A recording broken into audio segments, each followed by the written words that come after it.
Hello student, तो भाई next lecture में एनपीएसएच तक कवर कर लिया था। ठीक है, तो एनपीएसएच की अगर कोई थ्योरी पूछ ले कि कैसे लिखोगे, तो ये क्या होता है कि यह क्या होता है, नेट इनलेट हेड तथा head corresponding to the vapour pressure of the liquid होता है। ठीक है, ध्यान रखना भाई। ठीक है, इसे कब नोट किया जाता है, जब पाइप में, इसे कब नोट किया जाता है जब पाइप में सक्शन प्रेशर लेस देन होता है किससे, वेपर प्रेशर, जब वहां पे कैविटेशन अगर हो जाता है। ठीक है, उस कंडीशन में इसको क्या किया जाता है, नोट किया जाता है। अगर बाई चांस किसी पाइप में एनपीएसएच का मान ज्यादा हो गया, किससे, रिक्वायर्ड एनपीएसएच से। एनपीएसएच रिक्वायर्ड क्या होता है, जो मैंने पिछले लेक्चर में बताया था आपको। ठीक है, अगर उससे कम हो गया, नहीं, अगर बाई चांस पाइप में एनपीएसएच का मान ज्यादा होगा किससे, एनपीएसएच रिक्वायर्ड से, तब इस कंडीशन में क्या होगा कि नो कैविटेशन अकर। ठीक है, और ये जो रिक्वायर्ड जो एनपीएसएच होता है ना, ये जब हम पंप को बना रहे हैं, ठीक है, ठीक है, उसके द्वारा क्या होता है, मतलब जो मैन्युफैक्चर होता है, ठीक है, पंप का मैन्युफैक्चर होता है ना, उसके द्वारा क्या किया जाता है, डिसाइड किया जाता है जो एनपीएसएच का मान होता है, रिक्वायर्ड एनपीएसएच। अब देखो इसमें एक टर्म आता है थोमा कैविटेशन फैक्टर। ठीक है, कैविटेशन फैक्टर, थोमा कैविटेशन फैक्टर, इसे सिग्मा से डिनोट करते हैं। ठीक है, यह क्या होता है, एक डायमेंशनलेस नंबर होता है। क्या होता है, डायमेंशनलेस नंबर होता है, इसकी कोई यूनिट नहीं होती। ठीक है, इसका यूज कहाँ किया जाता है, पंप में कैविटेशन की स्टडी करने के लिए किया जाता है। समझिए भाई, इसका यूज कब किया जाता है, पंप में कैविटेशन की स्टडी करने के लिए इसका यूज किया जाता है। जो थोमा ये नंबर होता है, सिग्मा बराबर क्या होता है, एनपीएसएच बटे HM। ये क्या होता है, मैनोमेट्रिक हेड होता है। ठीक है, ये मैंने आपको पिछले लेक्चर में बता चुका था क्या होता है। अब देखो एक कंडीशन होती है कि जो मतलब डिजाइनर द्वारा क्या होता है, स्पेसिफाइड किया जाता है NC, मतलब नहीं, सिग्मा C। ये क्या होता है, क्रिटिकल थोमा कैविटेशन फैक्टर। इसका मान कितना होता है भाई, 0.103 गुणा NS स्पेसिफिक स्पीड बटे 1000 की पावर 4/3। तो इसका यूज कब करते हैं, जब सिग्मा बटन होगा किससे, सिग्मा C से, तब वहां क्या होगा, नो कैविटेशन। ठीक है भाई, आगे समझ में आता। अब देखो एक चीज और लिख लो कि जो क्या होता है कि सेंट्रीफ्यूगल पंप से जो डिस्चार्ज आता है, सेंट्रीफ्यूगल पंप से डिस्चार्ज होता है, वो कितना होता है, तो ध्यान रखना Q बराबर क्या होता है, pi into D into B into V F क्या होता है, फ्लो की वेलोसिटी, वी क्या होता है, विड्थ। ठीक है, डी क्या होता है, डायमीटर ऑफ द इम्पेलर्स। ठीक है, आगे समझ में क्या होता है, Q डिस्चार्ज होता है। अब नेक्स्ट टॉपिक देख लो, मल्टी स्टोरी सेंट्रीफ्यूगल पंप कब कहेंगे, जब एक ही शाफ्ट पर एक से अधिक इम्पेलर लगे हो। जब एक शाफ्ट है, ठीक है, इस पर एक से अधिक क्या लग रखे हो, इम्पेलर लग रखे हो। ठीक है, तब भी हम इसे क्या कहेंगे, मल्टी स्टोरी सेंट्रीफ्यूगल पंप कहेंगे।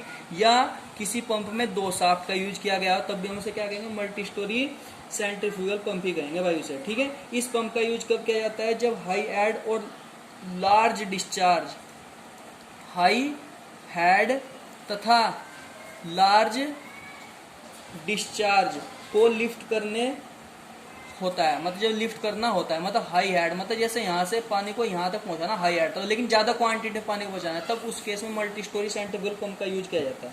ठीक है, अब देखो कुछ 2 नोट पॉइंट होते हैं। नोट पॉइंट कैसे होगी कि जैसे हाई हेड है कोई, जैसे हाई हेड है, तो हाई हेड के लिए मतलब इम्पेलर को सीरीज में लगाते हैं, पैरेलल में लगाते हैं, ऑन द सेम शाफ्ट। तो ध्यान रखना भाई, हाई हेड के लिए मतलब पानी को लो लेवल से हाई हेड तक पहुंचाने के लिए जो इम्पेलर्स होते हैं उन्हें क्या लगाते हैं, सीरीज में लगाते हैं।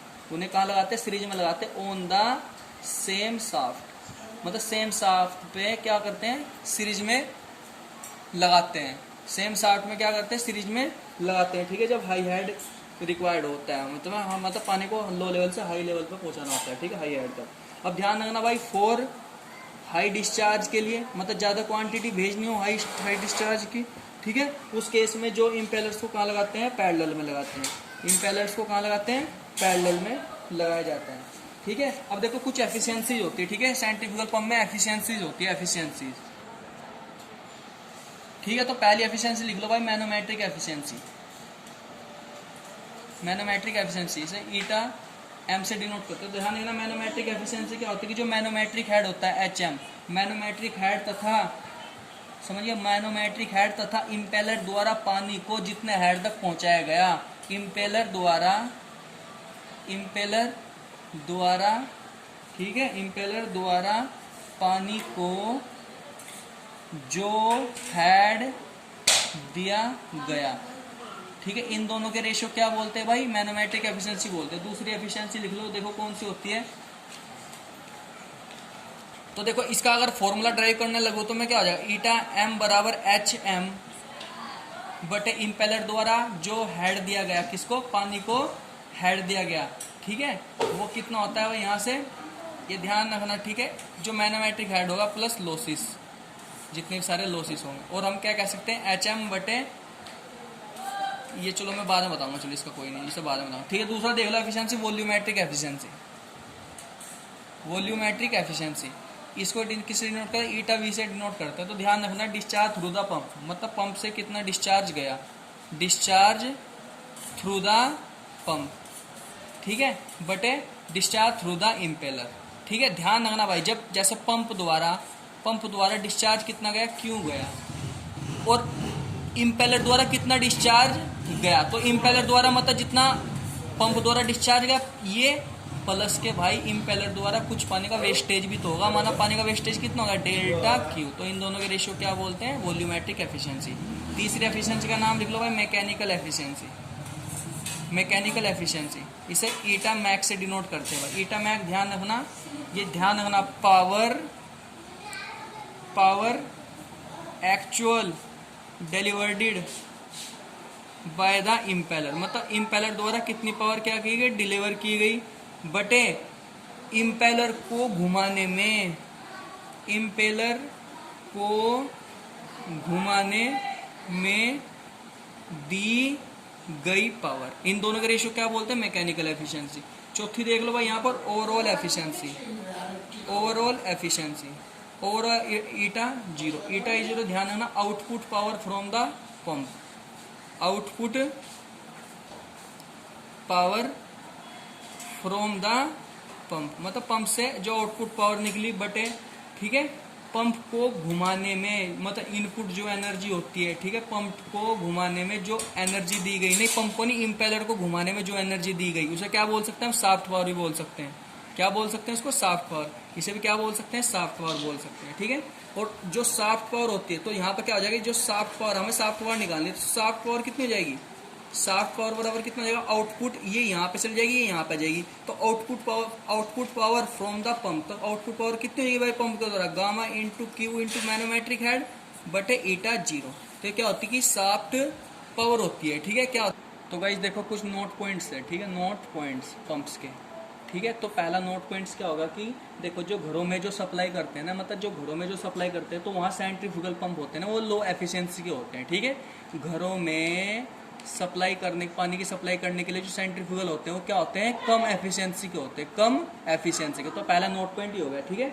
दूसरा नोट पॉइंट क्या होगा कि जब सेंट्रीफ्यूगल पंप में जो स्टैटिक हेड है ना, ग्रेटर देन होता है किसे, 7.8 मीटर से हो जाता है, ठीक है, होने के बावजूद भी पानी की डिलीवरी करना बंद कर दे, तो वहां पर कैविटेशन के कारण, तो ये क्या होगा, देखो बात क्या है, इसका मतलब क्या है कि जब पंप में स्टैटिक हेड 7.8 मीटर से क्या हो गया, बड़ा हो गया बाई चांस, ठीक है, आगे समझ में, यहाँ तक समझ में। तो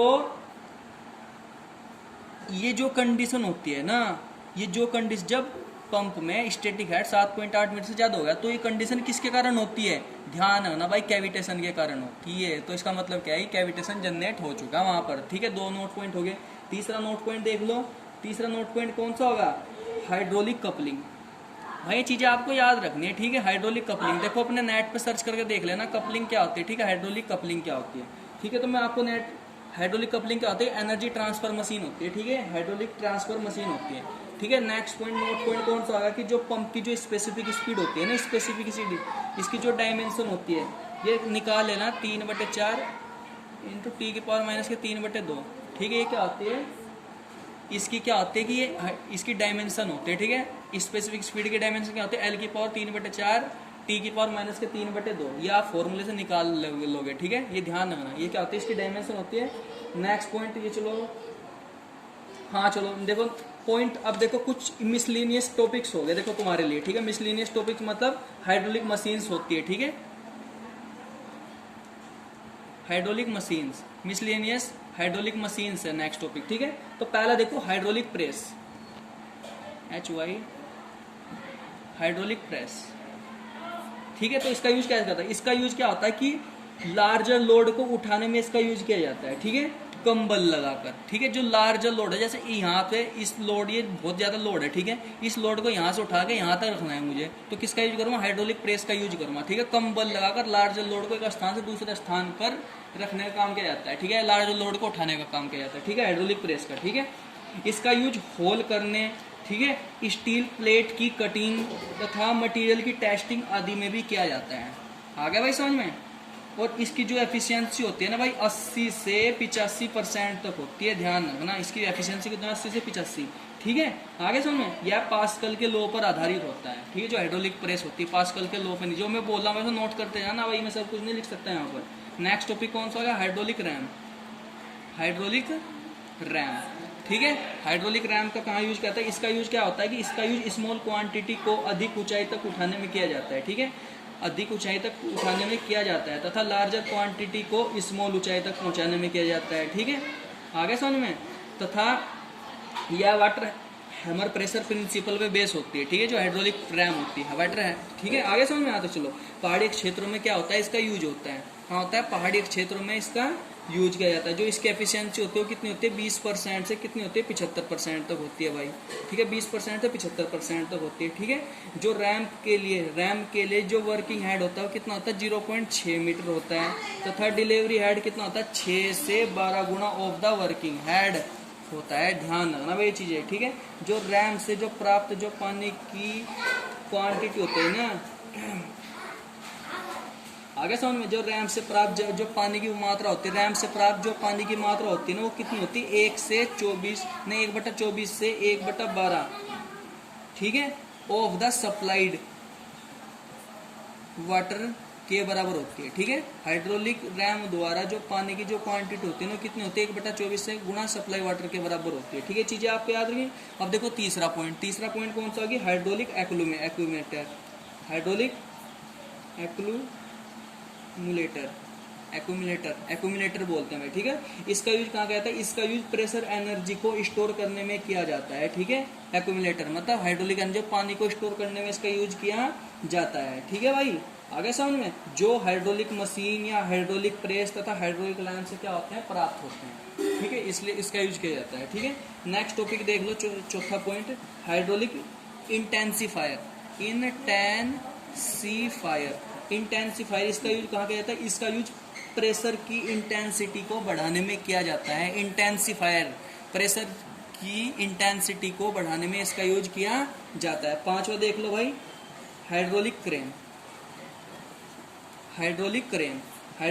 क्या होता है कि हैवी लोड को लिफ्ट करने में इसका यूज किया जाता है, ठीक है। जैसे जहाजों से माल उतारा जाता है, ठीक है, वहां पे इसका यूज किया जाता है, हाइड्रोलिक क्रेन का यूज किया जाता है, ठीक है भाई।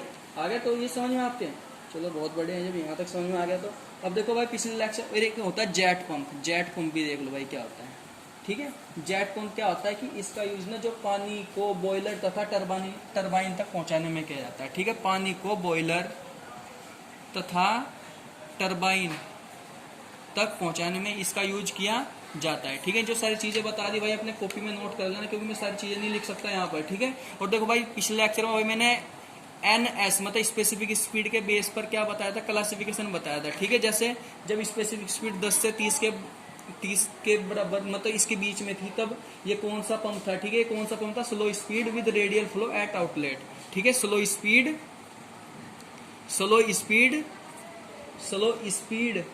With radial flow eight outlet, जो रेडियल फ्लो बताया मैंने, ठीक है, और मिक्स फ्लो बताया, और क्या बताया, एक्सियल फ्लो बताया। वो कहाँ बताया, इम्पेलर के आउटलेट पे बताया, ध्यान रखना भाई ये चीज है, कहाँ पे बताया, आउटलेट पे, ठीक है। तो थैंक यू भाई, अगर आपको वीडियो अच्छी लगी तो लाइक कीजिए, सब्सक्राइब कीजिए, शेयर कीजिए। Okay, thank you.